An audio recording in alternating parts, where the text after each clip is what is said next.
Pila-pila ang mga motoristang nagpapagas sa mga gasolinahan bago ipatupad ang big-time na taas presyo sa mga produktong petrolyo ngayong araw. Tulad sa gas station sa Coronadal South, Cotabato, umabot pa ang pila sa kalsada kaya nagdulot din ito ng pagbagal ng daloy ng trapiko roon. Dahil din sa dami ng motorista, naubos pa ang supply ng ilang uri ng produktong petrolyo roon. Nakatakda namang mag-resupply doon ngayong araw.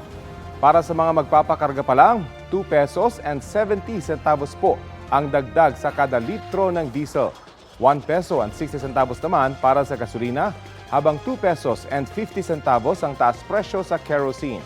Lahat po yan ay pinakamataas na dagdag ngayong Enero.